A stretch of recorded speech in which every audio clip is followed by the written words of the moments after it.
I'm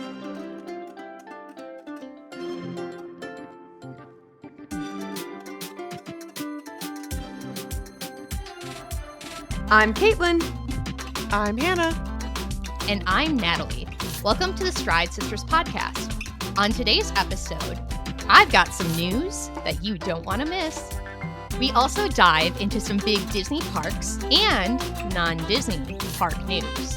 Spoiler, a lot came out in the last week, ranging from holiday-related news to upcoming ride closures and new things coming to those Orlando theme parks.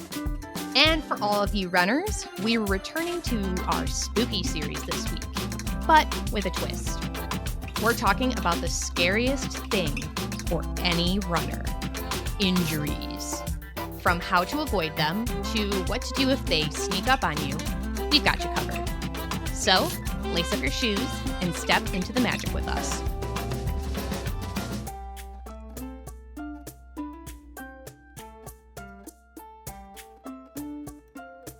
We started to veer into actual running topics and not just life gossip. I figured it was time for us to jump in. Cannonball. That was a terrible cannonball sound. Yeah, it sounds like something else came out of the cannonball there. The pool is cleared. Code brown. Closed for the rest of the day. Sorry, it's both traumatic and hilarious. Oh, dear Lord. Okay, well, we're so excited to be back and chatting. We just completed week 16 of marathon training. If you're following the Galloway plan, that means that for the long run, you did 7 and 17, which I'm not quite there yet, but I'm scared. So did you? And Natalie, you didn't follow that this weekend either, did you? Because as we're talking about this week, you have an injury. Okay, kind of. all right. The I word's Let's a big not word. say the scary word. Yeah, that's a spooky series. We're back.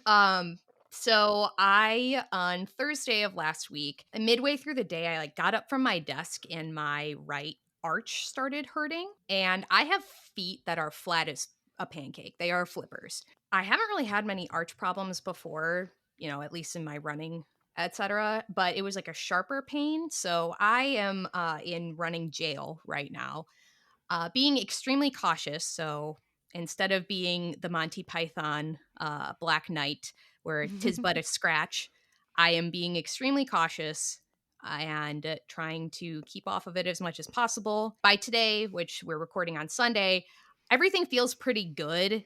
There's a little bit of tightness when I stand up. Or like when I'm walking around on it, because I did a lot of housework yesterday, because sans long run, of course, you naturally do a lot of housework and stay up anyway. Everything feels a lot better. I'm just, again, trying to be cautious with wine and dine so close, with where we are in the marathon cycle, our training cycle, just being really cautious. So I don't want to fully jump to I word yet. But it's like I planned this for the content. Or something. It's wow. Look, we're committed, but we're not that committed. No, I'm not. Because Thursday afternoon I was freaking out. I had reached out to Kristen to ask her, okay, so what do I do? Her advice being stay off of it, and if it still hurts just as bad tomorrow, go to urgent care, make sure that there's not anything further broken. So I didn't end up doing that. Just stayed off of it as best I could. But yeah, I feel like a feral chicken right now because I want to be doing things. And you're basically experiencing taper crazies, but you're not tapering. Yeah, no kidding. I was thinking about that. My 15 was the last weekend in September. So it's been a while since I've had a truly long run. And I feel like I have taper crazies. And I wondered if that was maybe part of it too. Yeah. I don't think so, because I don't think that you start having pinching in your arch off of taper crazies. At least I haven't prior. We're thinking about the long game here. Mm-hmm. Hopefully by the time you're hearing this, I'm back to running, or at least walking. I mean, I can walk, but a pointed walk, but we'll see. Yeah. When I ran Chicago, we tapered for that, and literally days before the race, I thought I had shin splints because it started hurting like right in the front of my ankle up to my shin, and I was panicking. So I think you can psychologically create a lot of stuff with your brain, but it's always better safe than sorry. And it went away. I felt fine. I mean, other than the fact that like the race itself was a disaster, as you've heard if you listen back to our spooky series about bonking, then you can hear that story again and again and again. But the taper crazies, they get you, man. All right, and Caitlin is still healthy as well. Yes. Yeah, I was gonna say, I do Oh, not, I don't know, I'm kind of scared to talk about injuries because I feel like I'm gonna jinx myself and I don't want to get injured again. I don't know, everyone I knock on spent, some wood. yep, exactly. I spent like my entire high school sports career just terrified of becoming injured, and I wanted to stay as far away from that athletic trainer's office as possible. I mean, like, he was the nicest dude ever, and like, of course, I would just say hi. I'd say hi to the guy, but I never wanted to go into his office and be like, "Coach, please help me. I'm hurt." So, never. I was like, I'm going to suck it up and not go to his office because it was like anybody who went into his office injured, they would never come out healthy. Like they were just there for forever. That seems cursed. Yeah. Definitely spooky. All right, so let's jump into some of our countdown dates. We've got 9 days until Wine and Dine Half Marathon weekend, guys. 2024, it's really happening. Oh my It gosh, is it's really happening. crazy. You guys can't see me and what I'm doing, but my arms are flailing and I'm like, doing the crazy stress fingers in the hair. I'm overwhelmed. I can't believe we're really here. Almost all the parts of my costume have come in for our group costume. I'm missing one thing. It was supposed to be delivered yesterday. I was going to wear it on my trial run today, but it did not arrive, so I'll have to wear it on one of my runs next week. But we shall see. Post-race party tickets are in the mail for Wine and Dine for participants who are included in that for your registration. So that would be anyone who is running the half marathon or the 2-course challenge. If you do not receive your ticket, somehow it gets lost in the mail, it gets returned to sender or something, you will need to visit, what was it? Will call at the Will expo. call at the expo, and they will help you get that figured out. And also if you bought the ticket separately, so like you're running the 5K or the 10K, or I guess not running any of it, you're a guest, a spectator or something, and you bought the ticket, you should have probably already received that email with the instructions on how to link that to your My Disney experience. I don't really know why they do that differently for those who are registered versus not registered runners. Because I feel like every other ticket you buy, you get an email and you link it to your My Disney experience, but we will never fully understand the mind of the mouse. So that's okay. You will also be receiving your gift card. That one will be via email. So you got 2 places to look for stuff coming up. We got the email about it on the 21st if you're in the half marathon or the challenge. And then we've got the merch preview that came out this week on the 18th, or this past week. There's some pretty cute stuff, not gonna lie. I very much enjoy the Loungefly and the design of a lot of the shirts, honestly. I like a lot of it. What do you guys think? That pass holder shirt is so cute and I kind of want it actually, but at the same time I want to go crazy on the marathon weekend merch. So, I don't know what I'm going to do. I'm trying to hold back for that as well. Exactly. Yeah, but we also theoretically by then may all be pass holders, so we could match. Do it. Ooh. For those who don't know, or you've been listening to the saga of will I or won't I on the pass holder, I went ahead and booked my tickets for when we're going to be in the parks at Wine and Dine, and the plan is to go ahead and upgrade to an annual pass when we arrive. So we will all Yay! be APs. Yay! Woohoo. Woo woo. All right, and then technically I think you can do it digitally. I don't know if I have to actually go see someone or not, but you guys can film it. We can turn it into a TikTok.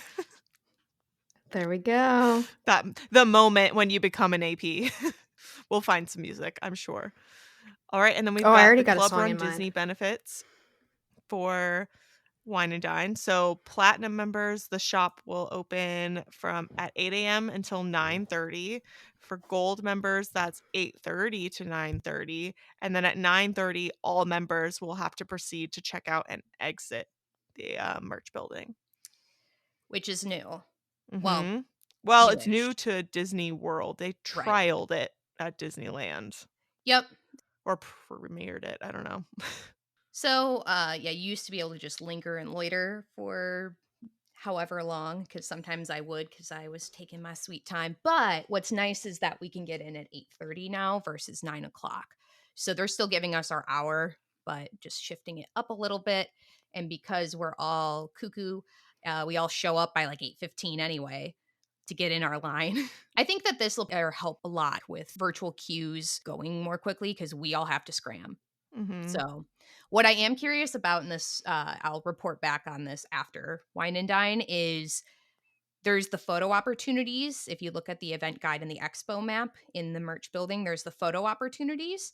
And I'm curious about is that I assume that when it says exit, it means exit with your purchases. I'm assuming we can still go to those, but I am curious if that's usually where the number signs are. Sometimes characters are in the bid pickup building, but Mm-hmm. I'm curious to see because usually a lot of us check out and then we go scatter over to the different photo ops because you start seeing the same people. So I'm curious about how that all works out, but I think that that's for the best in terms of making it a more streamlined experience. If they have the time, if the expo shop is closed, to then restock some things before groups 1, 2, 3, 4 out of the virtual queue come. Mm-hmm. So I'm excited to see how things change. And I think it'll hopefully be positive and it's based off of good feedback. All right. And then for marathon weekend, we are 78 days out. We are Wow. inching, and when I say inching, I mean zooming closer and closer to that date. It's getting scary for me.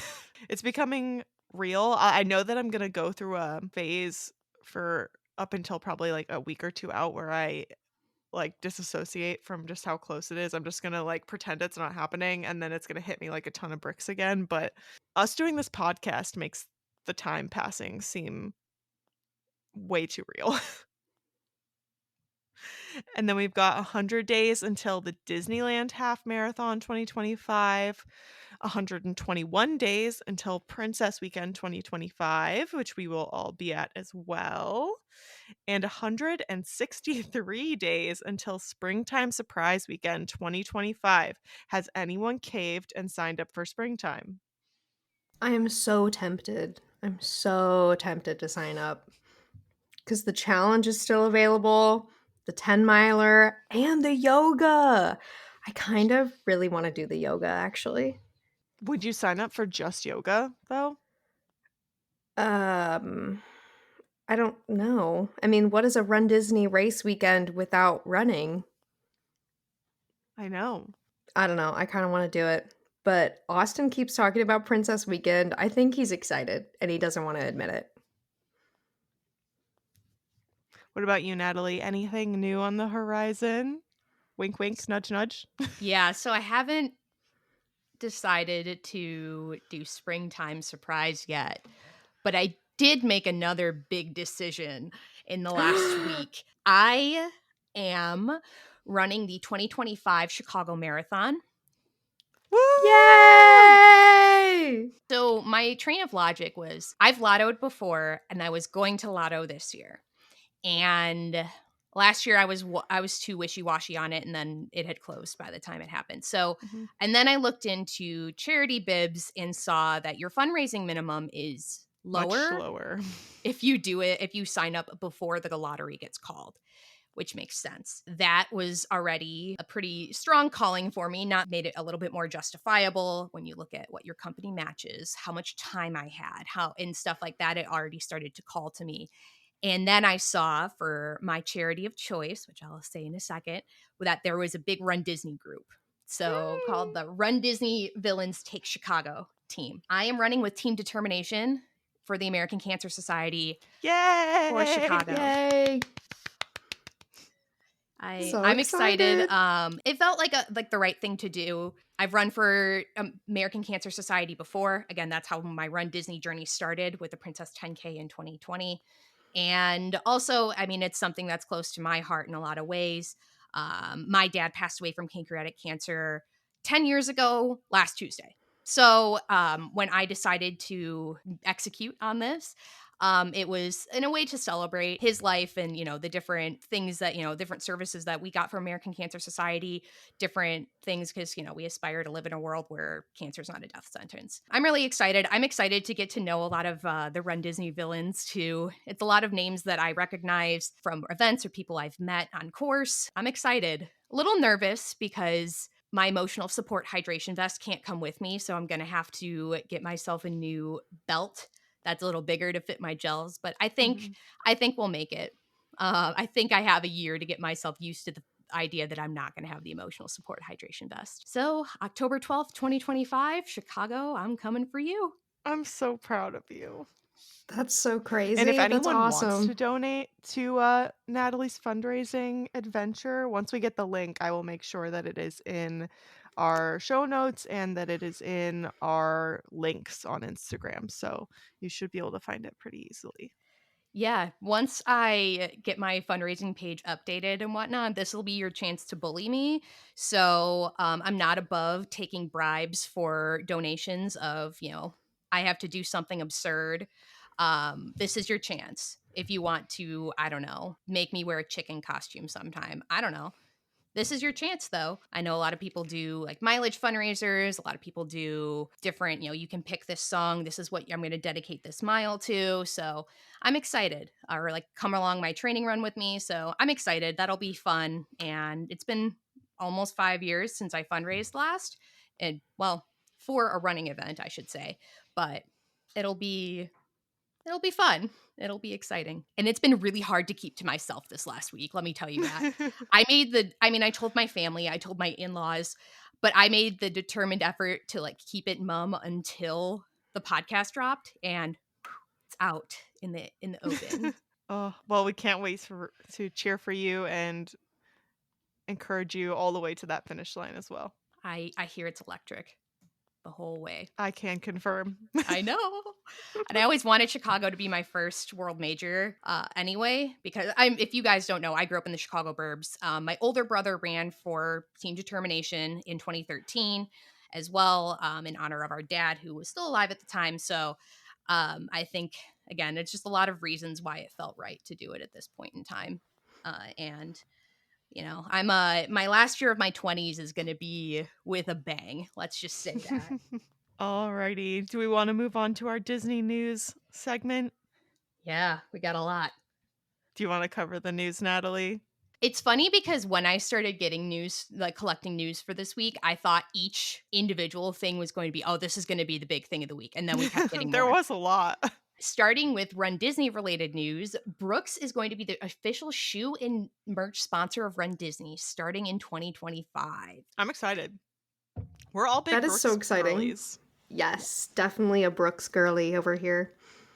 But it's funny because Run Disney used to have some sort of shoe partnership with somebody. I can't remember who exactly. New Balance, I think. Yeah, that sounds about right. That's my other shoe. What do you Oh, know? nice. What a match That made in was heaven. that was the shoes that I used to have before my Brooks. But yeah, that's really exciting. I can't wait to see the actual shoes. I've been looking all over their website. I can't find it. We don't know if 2025 means the 2025-2026 season. That's what it implies to me personally. Or does it mean as early as marathon weekend? Does it mean Princess? Does it mean I want to say it's probably going to be for the 2025-2026 season if I'm a betting person.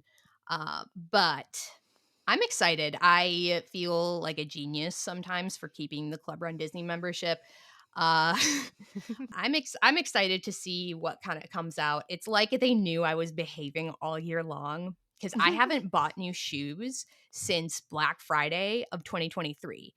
What I did is I bought a couple pairs of shoes and I've been slowly introducing them. So I haven't been just, running on the same shoes. Mhm. But it's like, whoa, where do you think your issues came from? That's another podcast.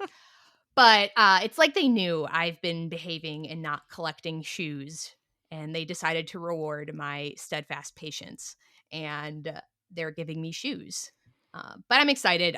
The ones are really cool that I saw from New Balance, and I'm sure the designs and stuff will be nice. All right, next piece of news. I just want to start by saying I was right. I was waiting for it. For all you haters, of which we have none at this time, I was right. The first phase of the permanent closure of Dinoland USA will begin on January 13th, 2025. That is the day after the marathon. The following attractions are going to close permanently: Triceratops Spin, the Fossil Fun Games, Chester and Hester's Dinosaur Treasures gift shop. We don't know when the Boneyard, Restaurantosaurus, or Dinosaur will close. They haven't announced that yet. We are going to go through Dinoland. If you want to do one Triceratops spin ride during the marathon, you are able to do so. It'll be your last day to do it. So, What a way to close it out, though.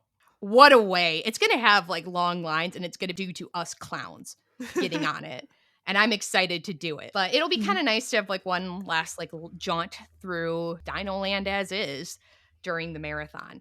But I keep saying I was right because I had said this a while ago that we needed the marathon course first before we could determine when they were going to close it, that it was going to live through the holiday season, and that they weren't going to send us through a construction zone. So that's why I was right. But you're also saying that we could go as our own little group and we can do our little day drinking thing that we're planning maybe sometime soon before marathon weekend. And we can go day Yes. drink through Animal Kingdom, including Dinoland USA. Wilderness Explorers, yes. Yes. R.I.P. Dinoland, almost, but So sad. still a lot of time. Dr. Seeker has not been fired permanently from his job yet. He's still, the performance improvement plan has come. He's still Oh, on no. his way. Sorry, Dr. Seeker. I felt bad saying that. They But could never put Dr. Seeker on a pip. yeah. He had good intentions. In terms of our next piece of news that doesn't quite align quite as well with Marathon Weekend is Big Thunder Mountain at Walt Disney World will close January 6th. So your last day to ride is the 5th for a extended refurbishment, like 12 to 18 month refurbishment for Big Thunder. So if you're going to Wine and Dine, now is a great time to get your rides in on Big Thunder Mountain, the wildest ride in the wilderness, before it's closed. Dun, dun, I can't believe they're dun. doing that. I know. I Rude. am so sad about that. But we need to go on Big Thunder while we're there for Wine and Dine. We need to plan a Absolutely. Magic Kingdom day for sure. True. What I'm curious about is, because I was a little surprised to see this, because I assumed that Big Thunder was going to go down around when they started developing the Cars Cars. Land beyond Big Thunder Mountain area stuff. Mhm. So, or what they're going to do is they're going to have this close, and they're not going to close Rivers of America and the Tom Sawyer's Island for a while. That's just speculation. I assumed though that would go down when that part of the park is just down. But I don't know. Maybe it makes more sense that they are going to do the refurb. Maybe they're going to make it a little bit more like Disneyland's. They're going to give us the goat. They're going to update the dynamite or something. I don't know. But it'll be nice. Even though I'm sad to lose the beloved attraction for a little while, whenever it gets its TLC, I'm a happy girl. Oh yeah, I mean it's not going away forever. And if they're doing it before the Cars Land thing, that means they're not going to make it like Mater's Big Thunder Mountain Jamboree. No hate to Mater. I just love Big Thunder as is. This is not an anti-Mater post. My sister does an incredibly awesome Mater impersonation. So next time I see her, I'll have to record it so the That would be listeners awesome. can experience it as well. I want to experience that. The Candlelight Processional celebrity narrators have been announced. Some of the more notable celebs, that Josh Gad, who's opening it up, so the 29th to 30th of November. Whoopi Goldberg is of December 6th and 7th. Brendan Fraser, better get him that cup of coffee. The December 11th and 12th. Neil Patrick Harris, the 17th and 18th of December. Pat Sajak is the 19th and 20th of December. Gloria Estefan, Ms. Conga herself, is the December 22nd and 23rd. And Jodie Benson is the 29th and 30th, and she closes it out. Some new celebrities this year are Nico Santos, who is the 1st and 2nd of December. He was in Crazy Rich Asians and Superstore on NBC. Titus Burgess, who has many Broadway credits and was in Unbreakable Kimmy Schmidt. And Ralph Macchio, who's the 13th and 14th of December. He was in Karate Kid and The Outsiders. So love seeing some new faces and new names doing the Candlelight Processional. Speaking of the holidays, pass holders, you can enjoy a one-time 25% discount on select Shop Disney merchandise until the 28th of October. You must log into your account, so you have to make sure you're verified as a pass holder to do it. And it is just select merchandise, so definitely exciting because we don't usually get Shop Disney discounts as pass holders. Usually it's just your in-park merchandise discount. So exciting to have that. Epic Universe. Ooh, non-Disney news. I know, but it was too big not to talk about. It's opening at Universal Studios Orlando on May 22nd, 2025. Universal pass holders will get the opportunity to buy one-day tickets starting the 24th, so 2 days from now. And more news is coming on how they're going to sell tickets. The overarching news so far is that you're going to have to buy multi-day tickets that visit the other parks to visit Epic. So one day would be at Epic and the others would be at Islands and Studios, but they haven't been super clear on how they're doing that yet. They haven't fully announced it. So it's going to be exciting. It's cool. It's been a really long time since a new park has opened in Orlando. If you're thinking of strict theme parks, it's been since 1999. When Whoa. Islands of Adventure opened, or 96 when Wild. DAC opened. Wasn't it 2017 when Universal's water park that they always claim to be their third park opened? But it's a water park. Purposefully didn't include that because I didn't have the date. But they always talk about it like as if it's their third park, and now they're advertising, we're opening a third park. And now I just want to be like, but Universal, you said that your third park was whatever that water park is called. Is it Volcano Bay? Yes, thank you. When I worked at Blizzard, I was going to say when I worked at Blizzard, there was a guy who came up to me one day and I was working the top of whatever that toboggan racers slide is at Blizzard Beach. And this guy asked me, how does Blizzard Beach compare to Aquatica? And I said, what's Aquatica? And he was like, how much do you get paid to say that? And I was like, literally $10 an hour, dude. I don't go outside of this Disney bubble. What are you talking about? So, yeah. And then people started asking me, how does Blizzard and Typhoon compare to Volcano Bay? And I was like, what's Volcano Bay? So, if it's not Disney, I don't know what it is. How dare she bring up this thing up? But yeah, it'll be exciting to see how everything comes together. The hype has been real the last few years, just seeing the different previews of the lands and whatnot, and definitely exciting to see it come out. I'm excited to see if the dragons are going to actually be flying around like all the time or not, because they've talked about it, they've advertised it. Some people in Orlando have actually seen test flights of these dragons flying over the park area, so Are they like drones or? I don't know. It's I haven't crazy. seen any footage myself, but it seems like it could be a very cool aspect. I'm Yeah. just very interested in that. I can't wait to see the new ride inside the Ministry of Magic and how they're going to do that whole flu powder special effect with the green fire. Because apparently you're supposed to go into like the chimney or the fireplace, and then the flu network takes you to the ministry, and they have to do that whole green fire effect thing. I don't know how it's going to work. So, but it's crazy because I haven't even done all of the things that they have to experience currently at Universal. I've never been on Hagrid's before, so Same. I kind of want to go on that. I think Oh in my gosh. January. Is there a What? ride finally that I have ridden that you guys haven't? Even though it's not Disney? Yeah. So it doesn't really count, Hannah. This is a Disney It podcast, does for okay? me. That's a We big don't win. have to go on a non-Disney ride. That doesn't count, okay? See, that's a good one though. That's It's a it. great ride. What, Hagrid's? When Austin and I went to Universal that one time, not this past August, but 2023, I was really bummed because there are so many strobe effect warnings on almost every single ride at Universal. So, and Austin has epilepsy. So I was like, why did we spend money on the Express Pass? Yeah, so I called their customer service and I was like, look, my husband has epilepsy and he doesn't want to go on any of these rides because he doesn't want to have a seizure. So they were really nice and they did refund us. But he did end up going on Velocicoaster and he loved it, but he was really scared that he was going to have a seizure the whole time. And then we didn't go on Hagrid's because I think it might have been down, but also he was afraid that he was going to have a seizure.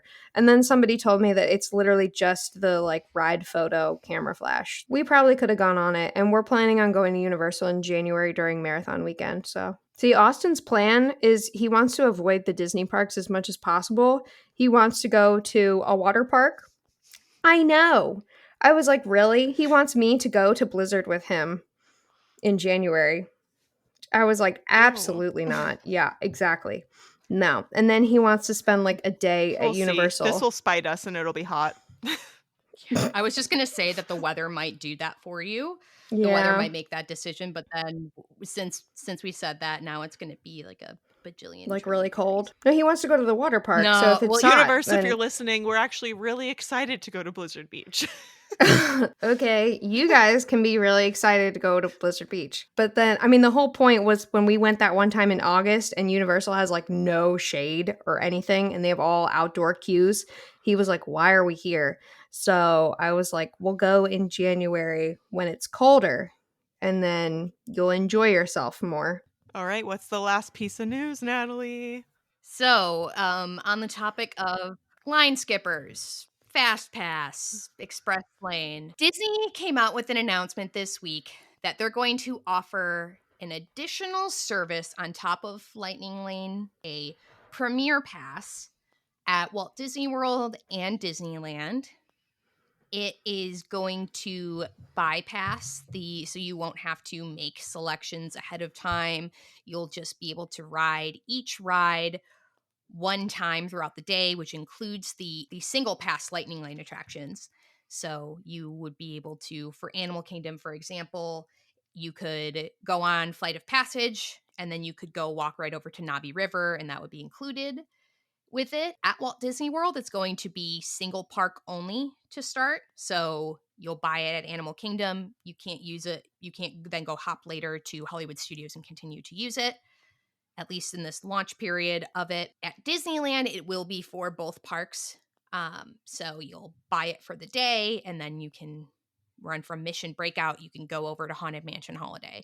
You can go then run back to Incredicoaster, for example, if you want to do things that way, which is not the most efficient, but that's another thing altogether. Big thing about it is that it's going to be available to deluxe guests only at For its now. launch. It's expensive. It's so expensive. The price for Animal Kingdom, for example, is $129 to $199 per person per day. For Magic Kingdom, it goes up to $450 and starts, I think, in the mid threes. Disneyland is much more comparable to what Universal has for Yeah. their unlimited service, even though it's not unlimited. That's the part that gets me, is that for Magic Kingdom, which is, I guess, theoretically the most comparable with the most rides compared to like a Universal park, the price is so much higher and they're only going to let you ride each ride once, whereas Universal, you can buy the unlimited one. It's cheaper and you can ride as many times as you want. That's what gets me, is that if I want to go on Buzz Lightyear like 4 times in a row for $400 dues, I want to go on Buzz Lightyear. You should let me go on Buzz Lightyear all day, every day for that 'Cause price. I understand trying to truncate it so that you're not going on Rise 9 times in a row. I Yeah. do understand for your individual, your single pass rides. But they could just take them out of the qualifying rides like Universal does. Hagrid's does not qualify for Express Pass at Right. Universal. Also, for your money, this is thinking of like Magic Kingdom specifically.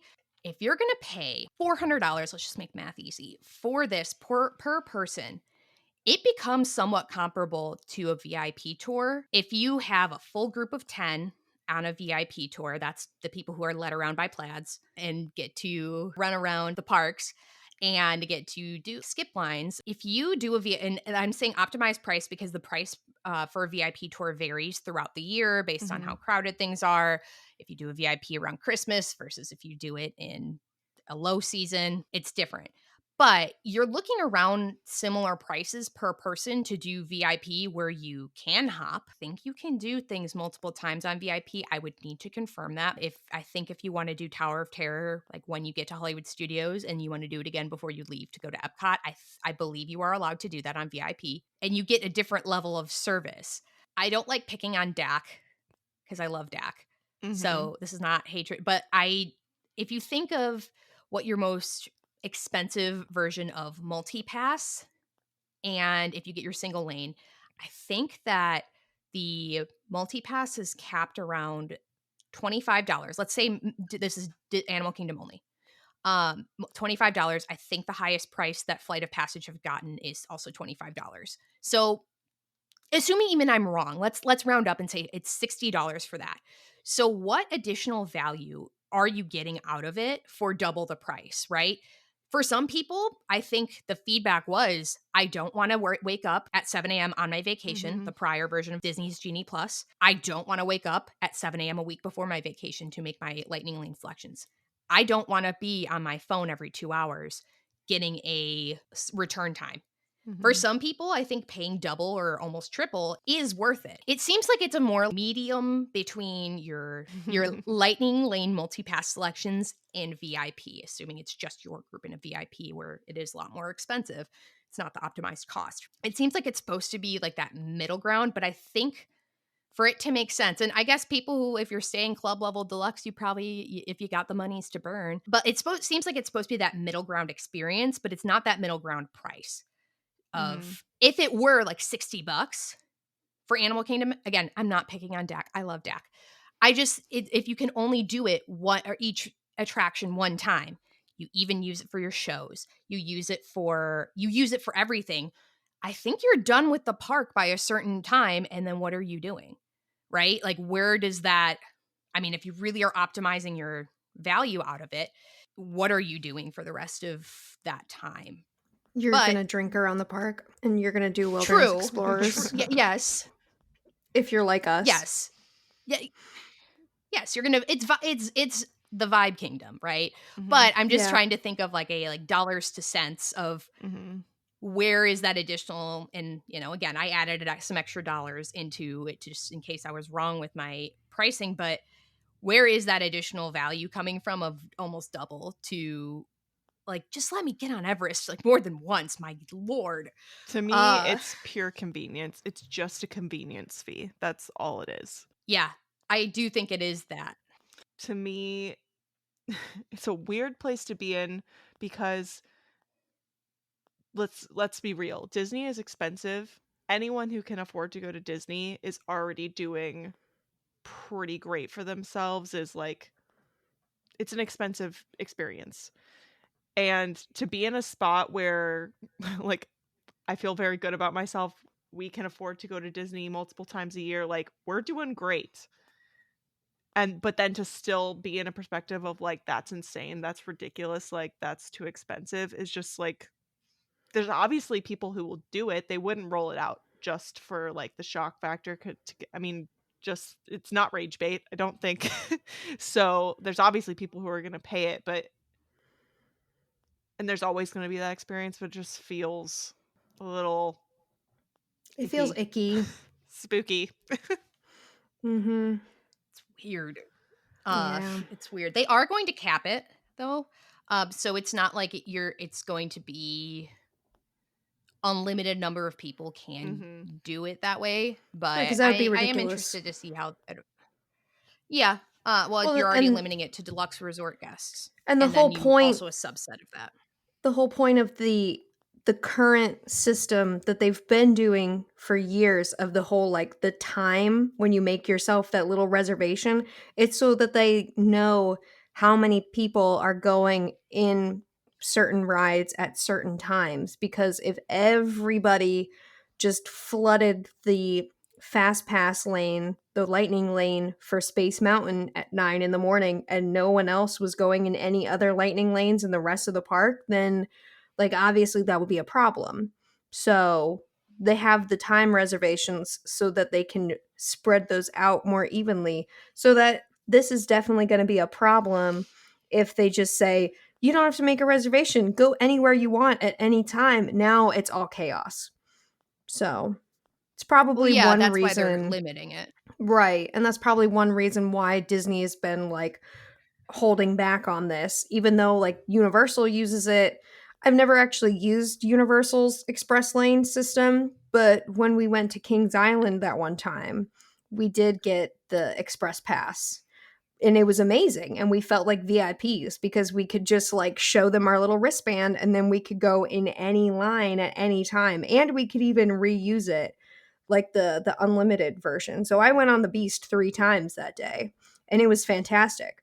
So I was like, maybe this is a cool system, but there are some logistical issues that Disney would need to address. Devil's advocate to that point, since they're limiting it, it can't be that much worse than with VIP. How VIP also, like, they don't have to make a reservation. They just get to, the plaid takes you to the line, you just walk right in. So Right. there is, I think that it's meant to be very, very limited, but I don't know. It's kind of absurd in this. I'm not going to let this conversation go in this way, but that they still don't have a solution with DAS for people traveling alone, except, oh, that's weird. You don't have somebody to go if you get rejected for DAS, but you still need a return to queue thing. They still don't have a system if you're traveling alone of how you're supposed to return to queue when there's nobody saving your place in line. Mm-hmm. It's Mhm. go talk to every single ride. So it's that is a Mm. very frustrating situation already, and it's not completely related to this, but just seeing that, we have all this additional flexibility in other capacities, but we still don't have a solution. And the new DAS rolled out, 5 months ago today Right. as we're recording. So it's a little Mhm. bit, it leaves an interesting taste in my mouth personally, especially as people are being told, well, buy Lightning Lane instead, It's so which is not a frustrating. solution for people. Let's move on to equally spooky, but maybe less heated and charged topics, such as injuries. The thing we're all Oof. avoiding. Oh boy. All right, Natalie, do you want to talk about your one? This is the thing. This is why Natalie joked at the beginning that this was like done for the content or whatever. Natalie doesn't get injured. She hasn't been injured since apparently 2012 according to our outline. So Natalie, please let us know, what is it like to be such a powerhouse when it comes to not getting injured apparently? And I'm going to knock on all the wood now that I've made that statement for you. Yeah, so yeah, it's funny because 1 week ago I would have been like, I don't know. But and as I have just a little twinge, but I think that also is kind of good to talk about. But so my prior running injury was back in 2012 during my solo cross country season. My left calf like blew up. For lack of a better term, I remember running and I was in so much pain. I finished the race, and then basically I like fell over after. I really don't have a whole lot to say about it besides I took time off and then I came back to track a few months later. I was in a boot. I was in non-weight bearing for I think a couple of weeks, and then I was just in the boot for I think about 6 weeks of that, if I remember correctly. And I believe I went to physical therapy. I believe I had to I have. think you'd have to if you were in a boot for that long and you were on non-weight bearing for that period of time. I do. I just don't remember doing it because then I did actually have an Youth. injury. Yeah, youth. I did remember having an injury. I had an injury in the swimming season the next year, and it was basically a flare up of that injury. Mhm. There, I remember going to physical therapy. So maybe I just went to a different PT, and that's Mhm. because it was with the physical therapy of the swimming injury was with my cousin, who's a physical therapist. And she would use the stimulation machine on my calf, Ooh. and I would like giggle uncomfortably when she used it. And one time I wasn't giggling, and she's like, I thought you died back there because you weren't like, because it was like as she would turn it up, it would go like, I would go, hee hee hee. She's like, I thought you died. Um, That not about a stim machine, but that reminds me yesterday we came home from the pumpkin patch, and every time we come home, if Pepper's napping, she, like, doesn't bark when we come in, but as soon as we start talking to her from the other room, she, like, processes it and starts to wake up and make sounds, but she was out cold when we came back from the pumpkin patch, and she didn't start making any noises until Ben physically came and started to open the crate, and I'm not gonna lie, I was having a little panic attack because I thought there was something wrong. I was like, "Why? Why are you not responding to my cute calls of Peppy Weppy? We're home." Oh, poor I'm, t- Pepper. I'm tired. She was just really sleepy though. She's very cute when she's sleepy. Anywho, nice side tangent. Yes.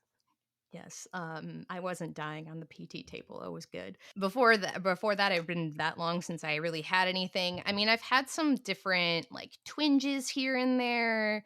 That's really about it. Obviously, I now have a little bit where I think it's where my plantar fascia is in my foot. I again have flat flipper feet. So I'm kind of surprised that this didn't happen sooner. I think my feet probably between Irish dancing as a youth and then running now, I think they probably really missed the swimming days when they took less of beatings.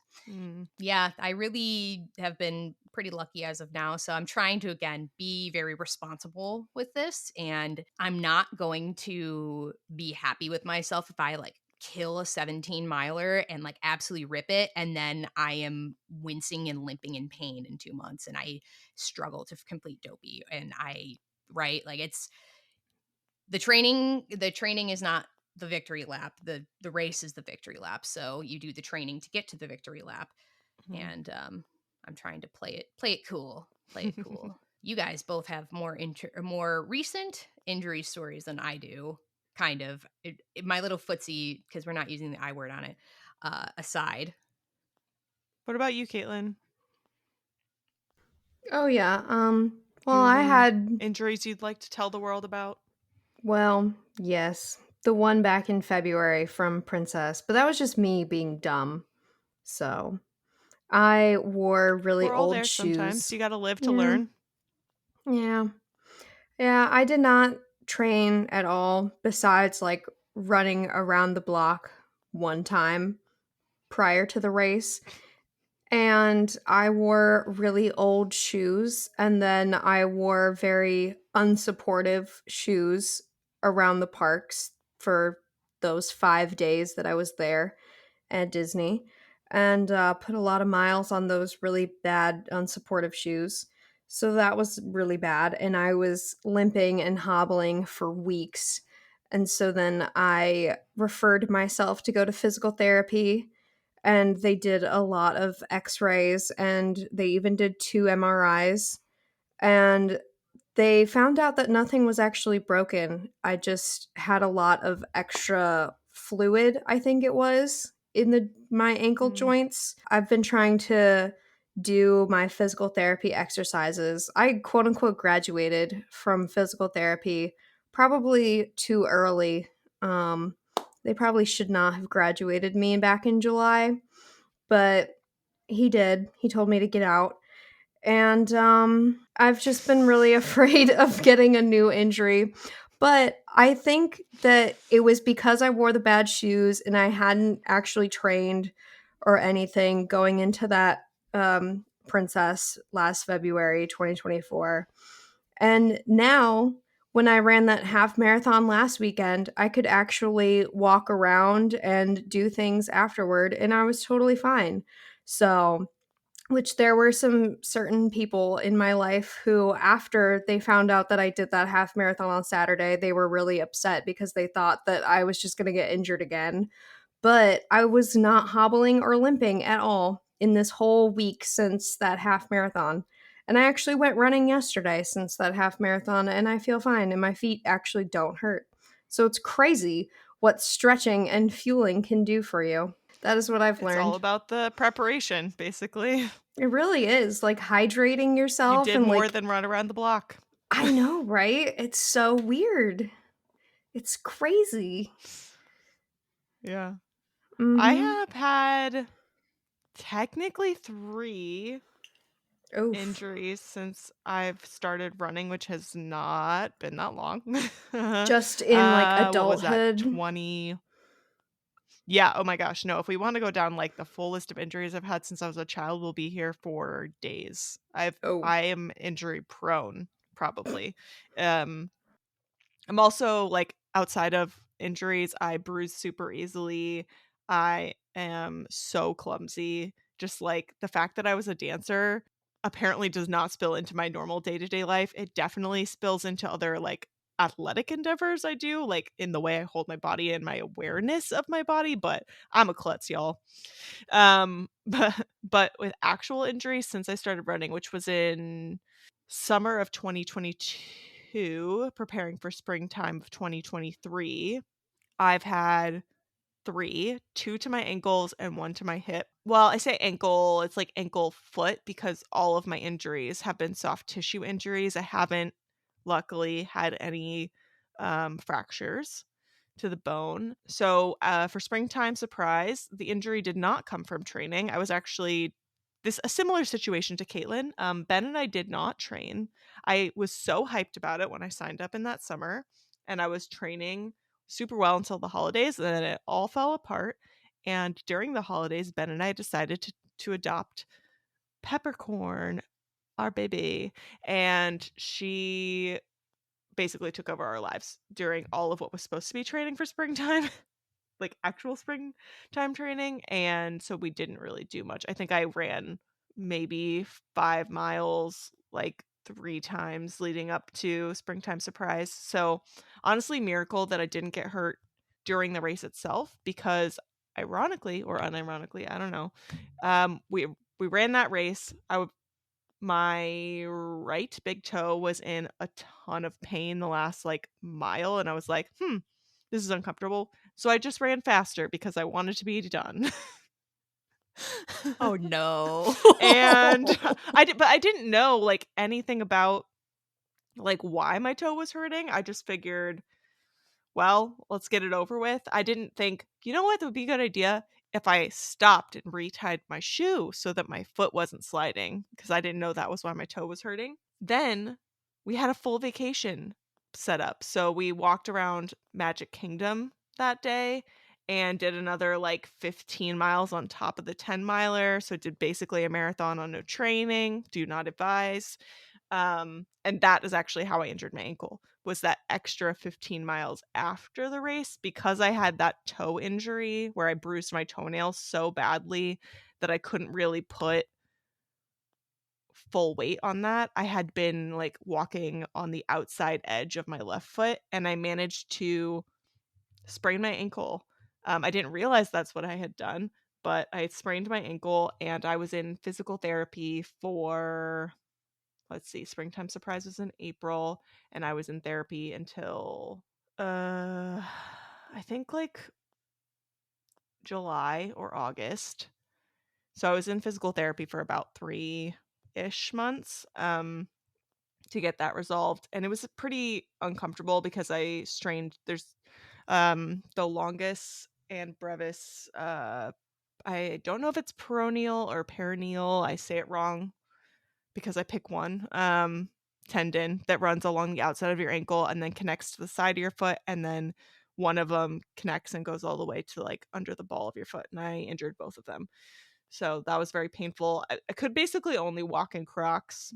All of their shoes hurt. Everything was too hard. It was a great look at The Office. Rock out with your crock out. Yeah.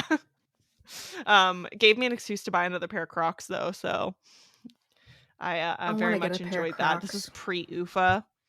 Although thinking about it now, I don't think I could have worn the UFAs because the UFA has like serious arch not support, but like there's a lot going on in the arch area on purpose.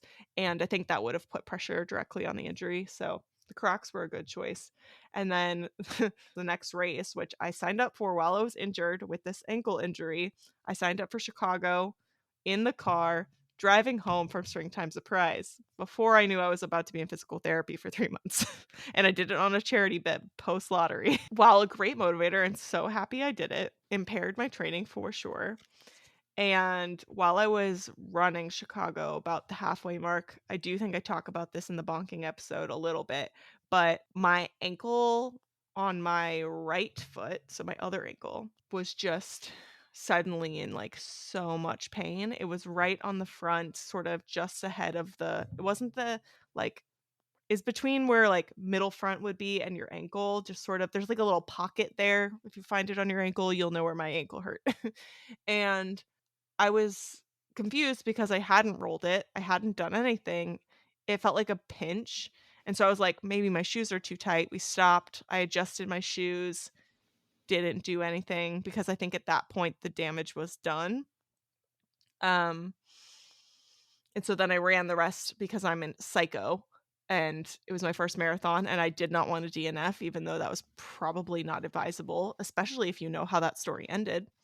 But I was just in like an extremely large amount of pain. By the time I made it to the med tent at the end, I did I went to the med tent because of that ankle pain, not because of the bonk. And they thought I had fractured my cuboid, which I did not. I ended up having x-rays and MRIs and we found no fractures, thankfully, which is good because the healing time for a bone injury versus like a soft tissue injury is much longer. And not to say that soft tissue, you should take soft tissue injuries as like not a big deal, because that is not true. And my physical therapist tells me regularly that actually most people do take their tissue injuries like it's not a big deal, like you're 7 and you sprained your ankle and it'll be fine tomorrow. Um, and then they re-injure themselves and then it becomes this months and months and months and months long, and then that's how you end up with things that you have for the rest of your life, because there's just only so much repair you can do. So don't do that. And then my final injury was to the area that is popularly known as the IT band, and this did impact my princess race this year because the IT band is not actually like a tendon or anything. It's a piece of fascia similar to the plantar fascia on your foot. So you can't actually like stretch or strengthen fascia because it's not a muscle.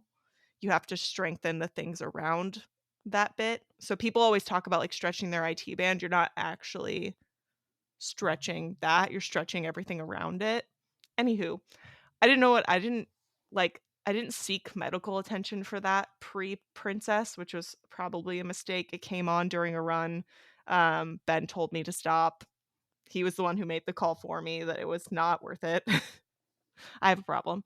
And then it proceeded to haunt me all the way through princess. It probably came up a month or so, maybe 2 months even before the race, that it started hurting, and I took a little break and then was doing shorter stuff. But during the race, I actually found by 3/4 of the way in, it was actually more comfortable to run than it was to walk. So it kind of messed up my run walk. I was just running really, really, really slowly. And Ben eventually left me because I told him to. And I got into a similar situation where I was just like, well, I'm just going to run because I want this to be over with. Which is not how we advise you run a Run Disney race. We want you to have fun and enjoy it. So don't be like me. Eventually, I did see like an occupational therapist or something actually at my job, because it was starting to impact not only my sleep when I would lay on that side, it would wake me up in the middle of the night, but it was also starting to impact sitting at my desk and like how comfortable I could be. I couldn't sit in certain positions, so I'd have to stand up at my desk, and I was out in Oregon at the time, so I had like access to different, I couldn't um the place I was staying was like out in the boonies, and I couldn't be driving in over an hour and a half into Portland in order to have PT and stuff. So we had someone on site, and he gave me some like stretching, like realignment things, because I do tend to, my hips tend to get out of alignment, and one of my legs, everyone has a longer limb, that's normal, but mine tend to get really like out of alignment, and that can cause some issues. But ultimately it was Kristen's strength training of my quads and glutes that helped me actually get rid of the pain. I started working with her, and I told her specifically what I was working on, and she gave me some exercises. I'm not joking you, within like, I'd been suffering with that for months at that point, and I was just like, well, maybe I'm just going to feel like this forever. Maybe I'm just old. And within weeks, it was completely gone. It was amazing. So this is why Oh, you do PT, and this is why you do strength training, yeah. is because you don't have to be in pain, y'all. I was thinking that to myself last Saturday when I ran my local half marathon, because it was just so crazy to me, because back when I was doing PT and I just everything hurt so bad, and I was like, this is it. This is like the rest of my life. I'm just going to be in pain, hobbling, not able to walk, not able to like hop on one foot without pain. And I was like, great, maybe I should just not ever run ever again. And then I was in that half marathon and I was like, oh my God, I never thought that I would be running another race, especially not another half marathon. And I never thought that my feet would like be able to do it and without pain. So I was gonna email my physical therapist and be like, hey, thanks. Look at me. I'm doing it. And I got a PR. But he's probably sick of me. That's great. So No, he I'm sure. he probably I doesn't want to think hear from me. I think they enjoy that. Okay, No, yeah, I'm I sure should they email love the him. successes of their patients. Yeah. Yeah.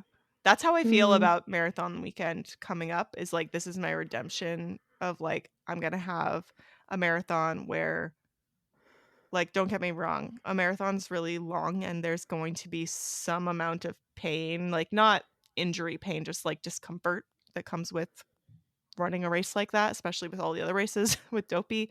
But I want it to be a race that I'm not injured from when I get done, and that I'm happy that I did.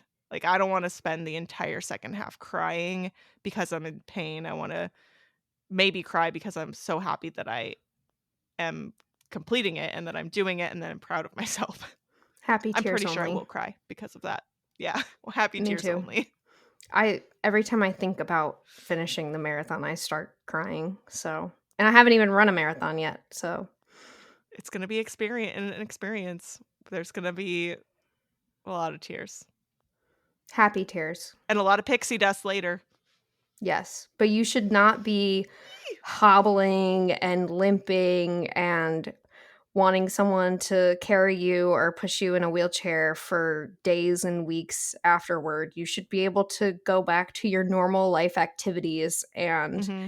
I was not able to go back to my normal life activities. I saw a teacher at my school last year and she ran at Princess Weekend. She did the half, and I saw her at school like after the Princess Weekend had ended, and she was like, "Hey, what's up? How was your race?" And she was just walking around like normal, and I was like, "How are you doing that? Like, how are you not like limping Mm-hmm. and sitting all day?" So that's when I knew something was wrong, and it was not normal for me to be still limping and hobbling like days Mm-hmm. later after the race. Yeah.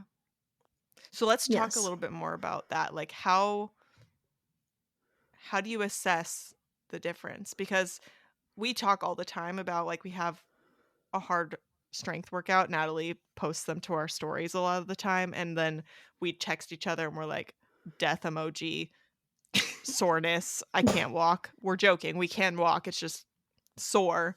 There's a difference though between like that feeling and actual pain injury. Like when I texted you guys after the half during Princess Weekend and I said, "Help, I sat down and I cannot get up." That one. Those are all jokes Right. between friends though. But yeah, soreness is, I mean, don't get me wrong, like if you have a really hard workout, soreness can be pretty intense as well, but once you fall into the category of injury, those feelings tend to be a lot more in the realm of sharp or acute feelings, pinching sometimes. Um, it's definitely a different sensation than soreness, that's for sure, and they may or may not come with swelling or bruising. Um, and then I'll add a caveat of, like, even if it doesn't feel sharp or acute, well, I guess it still would be acute because that's short term, but, like, if it lasts for more than, for me, soreness, even a really, really bad workout is probably gonna resolve within, like, 3 days. An injury, like, when I was trying to decide if my ankle, that first ankle injury was actually an injury, I waited about a week, and I was like, "My foot still hurts when I walk. This isn't gonna fix itself." Now, obviously, if you're in the sharp territory, you can make that assessment a lot faster, but if you're, like, wishy-washy on it, not sure, if you've made it to the week mark, at least for me personally, like, that's a good threshold of, like, this isn't gonna fix itself. Don't wait 3 months to of messing up your sleep because you can't sleep on one side to go ask someone for help. And if you are feeling that pain when you're not moving and not doing the activity, that's also a sign. Cause like soreness, I sit down at my desk. It was sure really, really difficult to sit down at my desk, and it's probably going to be really difficult when I stand up to go pee later. But while I'm like passively sitting in my chair, I'm not generally in pain then. Whereas when I hurt my ankle, it hurt just while I was sitting. Like I'd want to prop it up, or I was icing it sometimes. I was doing heat. Like I was doing all these things. I was taking painkillers because I couldn't just exist. Like I was distracted by that level of pain when trying to do tasks.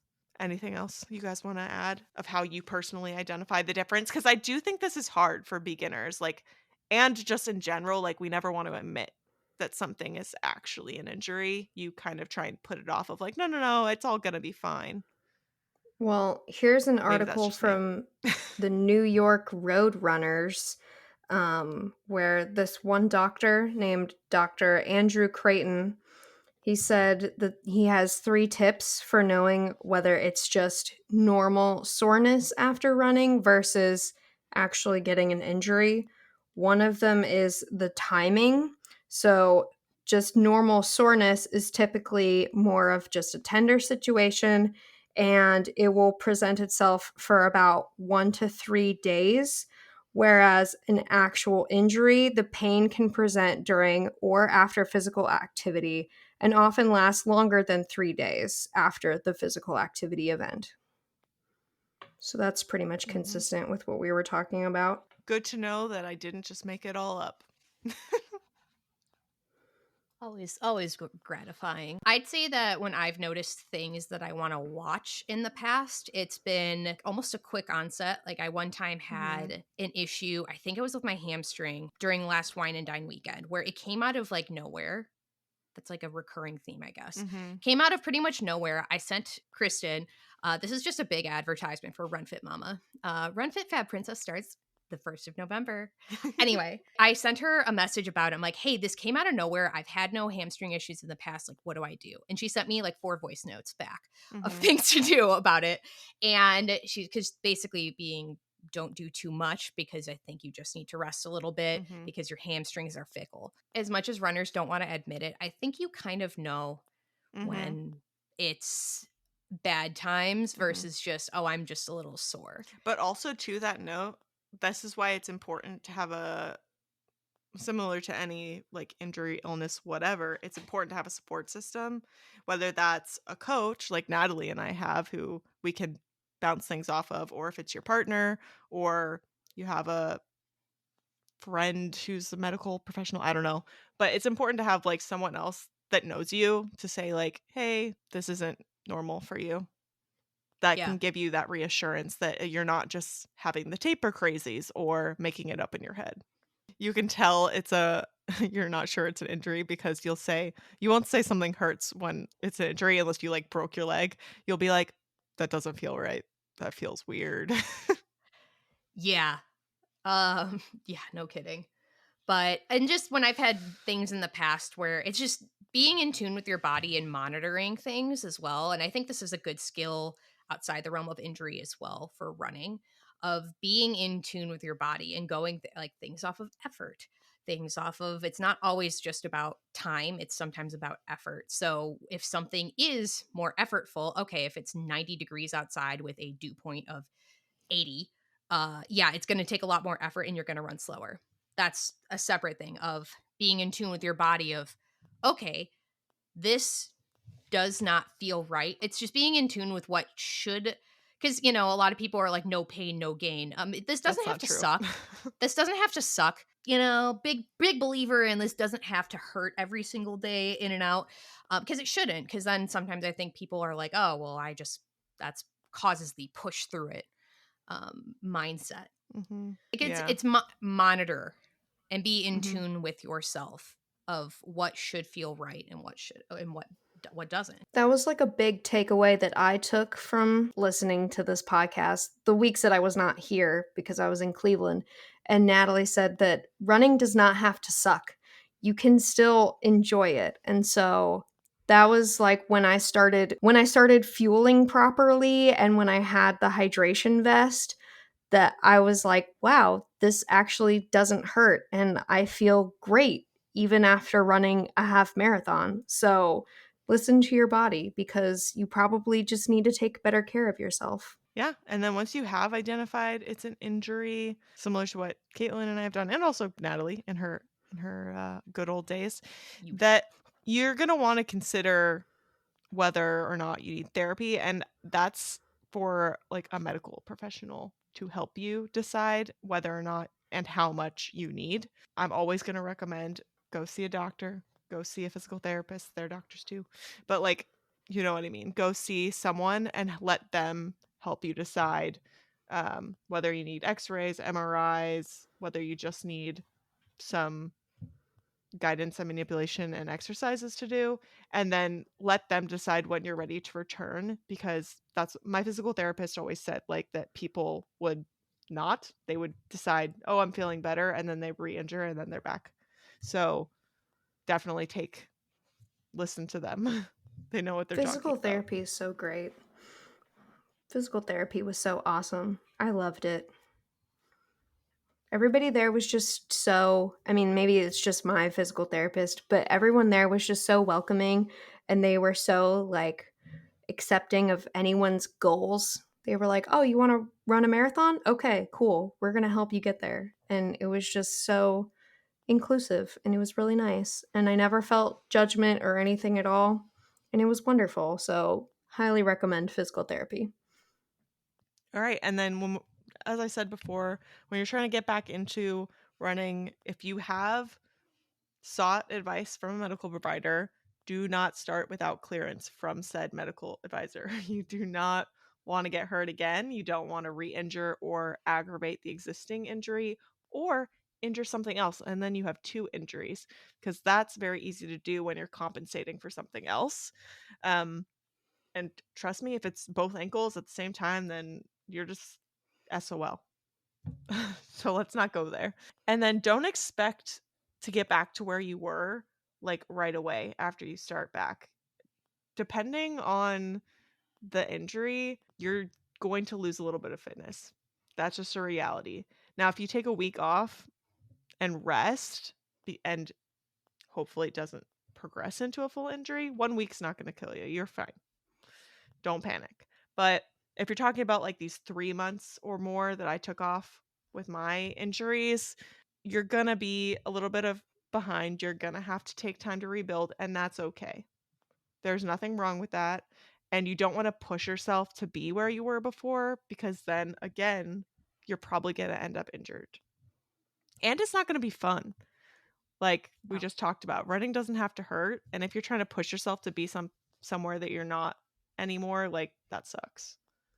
You don't need to torture yourself physically or mentally with those problems. And it would be weird if you took 2 months off of running and then you ran just as fast. That would be just Mhm. weird, right? Like, To me, it that like would indicate that you were not trying very hard before or something. yeah, It wouldn't make any sense. it would be very odd if your sim, did the same exact thing after you didn't play with the Sims for a while, right? Mhm. That's natural with a lot of different things. It would be strange. So think of it, try to think. I like to think from the logic side of my brain. Take a step back, think logically when possible. And it's like, oh, well, this would be weird. Like we say with marathon training in general, if you felt like your run went, this is a little bit of a tangent, but it has a circle moment. But if you felt like your 17 hurt or it didn't feel great and you're like, how am I going to do almost 10 more miles in a couple months? You're not trained for a marathon right now. You're not done. You still have months of training to go. So if your 17 didn't feel good this week, uh, you still like it. You don't have to be there right now because you're not running the marathon this week. You're not running the marathon next week. So try not to worry too much. Or sometimes it's like, wow, 10 went poorly. How am I going to do a half? Well, you're not there yet. With coming back from an injury, it takes some time to rebuild. And you want to make sure you take what you learned from that and that time away to prevent it from happening again if you can. Mhm. It's the most important lesson in life, period, right there. Self reflection. But if you got hurt in the past because you weren't really strength training and your muscles weren't strong enough to sustain the mileage you were putting on them, then incorporate strength training. If you didn't train prior and that's why you got hurt because you were undertrained, commit yourself to the training plan. Do what you need to do so that your body is prepared and don't build up mileage way too fast. This is an easy one to fall into. Yes. 10 to 15% a week is for your mileage increase is the safest. That's what your major plans are going to do. So I missed 17. I don't know how I'm going to kind of fix things with it, but what I'm not going to do is I'm not going to rush into it and then try to cramp everything together. Honestly, what I'm probably going to do is the week of the 20, that's going to be my 17. And then the week of the 23, that's going to be my 20. And then the week of the 26th, that's going to be my 23. And quite honestly, that was probably what was going to happen anyway, because I don't go to 26 training for a marathon. So I am, different lessons learned. And while, I'm watching people's Instagram stories, seeing them successfully complete their 17s and all the posts around, and it's killing me a little bit that I didn't get to do that. I know I am better off being conservative with it and taking the extra rest, doing what I can, than I am, taping the foot up, taking some vitamin ibuprofen, and then just going for it just to hurt myself more. So while I don't love it, like I really want to be out on a run or whatever, I am trying to think of future me. I like to think of future me and make things easier for her. Because when she does things like sign up for dopey or marathons, she's not thinking of future her off that often. So sometimes I do try to, give her a little treat. That's my favorite when it actually works out, though, and you can be like, wow, past Hannah's awesome. Yeah. It's like, wow, like, girl, you did that. Past Natalie was brilliant. Sometimes she's not, but sometimes she is. Where I do try to be methodical and think through things. One thing also you can do is cross train in different ways. So again, you don't want to be, trying to go for a 20-mile bike ride with like 4 days from a broken foot. But there are things that you can do. I don't want to say minimize your loss of fitness, but kind of keep some of that cardio up. Hmm. So maybe getting on a bike, doing the elliptical. Aqua jogging is really popular. If you have access to a pool, that's something I'm thinking of doing if, I get to Tuesday morning and I still don't feel like I'm ready to run. Hmm. Maybe seeing if I can get a day pass to an indoor pool near me. I did aqua fitness on one leg when I hurt my ankle. I love water fitness. It's really fun. Look, everyone says it's for old people. I don't think that's true. There was plenty of young people in my class, and it was a hoot because the instructor was also young and she had a great playlist. Also, the exercises can be pretty hard, Oh, even they though are sometimes hard. it is social. It's like it is social hour, but like the resistance in the water, fantastic. Hmm.